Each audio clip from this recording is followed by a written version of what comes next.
I've got one teed up for you. Seeger asks, my wife and I both work full-time and are currently living with her parents to save up for a down payment on a house. We can afford 3% down, but can also stay and save more. I don't want to jump the gun, but being in our own home is a dream of ours. How do we decide how long to wait? Man, okay, so this one's unique, and I feel like, Brian, tell me if you agree with this. We're hearing this more and more. A lot of, I'm going to say young people, or just people sort of early on in their life, early on in like getting started, are kind of faced with this issue. Hey, I've got this opportunity to live with my parents. And is that a good thing? Is it a bad thing? Should I do it? Should I not do it? And then how long should I do it? Do you feel like that's super common now? By the way, do you blame them? I mean, with interest rates being as high as they have, and coming housing through this running away from us, inflation, I mean, the prices are through the roof.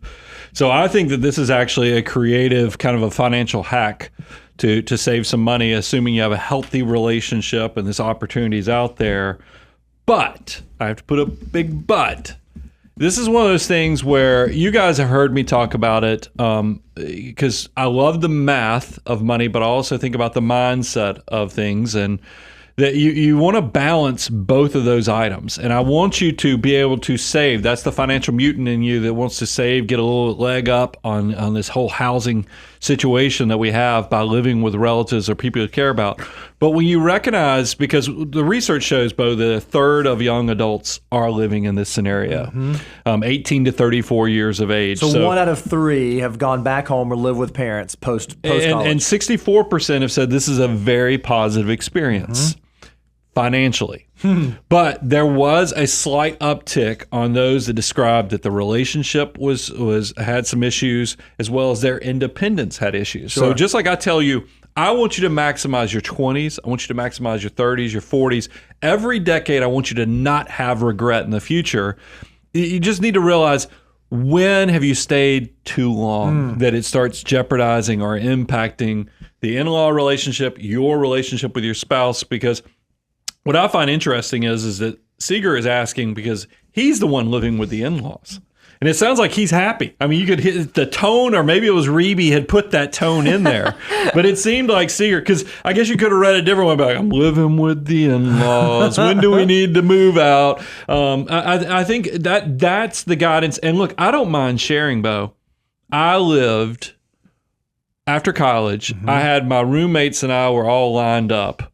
But the place we found out that we could get a lease on, I don't think it became available until August 1st. So me and my roommates, we made other arrangements, and I went home for a month or two. But you know what I did with that money? Bankrolled it, right? I saved up, and I bought a leather recliner. My other roommate, Rob, bought a leather couch used because that was the only leather couch we could afford, was a used one that he found. I think he found it in the newspaper, because this is before we had all the Facebook and everything. And then my other buddy, Jeff, who I think he bought and this is before IKEA became popular in the States. Everybody used to have plywood entertainment centers. So these things would, they cost like $200. And it was also, the only support on it really was for that huge tube TV that you'd put in the center. That's what we did. We kind of house hacked living with relatives and other things so that we could have a little bit extra for that starter apartment. See, I love this mindset, and I agree with everything you said. My answer is a little bit different, just in the margin. My answer would be, how long can you handle the pain? And the longer that you can handle the pain without it breaking you, the better off you'll set yourself up for. I mean, you think about in all kinds of training, like whether you're in football season doing 2-a-days, or you're a Navy SEAL going through BUD/S training. They want that to be as hard as possible so that when you get on the other side of it, you've been prepared for everything. Well, I think what's great about this specifically is, with interest rates as high as they are, with housing being as expensive as it is, if you can make it work where you're living with your folks or living with your in-laws, and it's not costing them money. And that's the big disclaimer I want to put on there. Because if you're living with your parents and they are subsidizing your lifestyle, or your in-laws are covering the grocery bill and covering the utilities and all this stuff, that's a different thing. But if you are making it at least net neutral for them, and it provides an economic incentive where it's not more expensive for them and you are able to save, the longer you can do that, the better. Because if you just look at the mathematics of a 30-year amortizing loan, yeah, you can put 3% down, but if you put down 5%, that's going to save you a lot of interest. If you can get to 10%, that's going to save you a lot of interest, or at least get those dollars working for you somewhere else.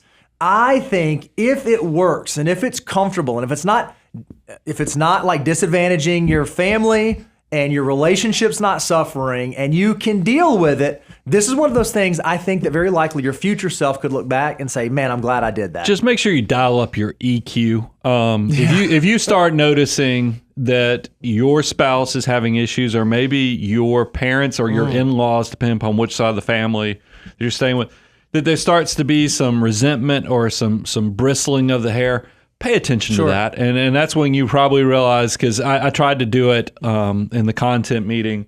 I said, Ben Franklin has that statement that seafood and house guests, they both start to smell after a short period of time. So it's so just tune up your EQ skills, because that's the thing. Like I have even some neighbors right now that the in-laws' house flooded. There was like a plumbing issue, and it was supposed to have been a 2-month repair, and I think it's been 6 months at this point.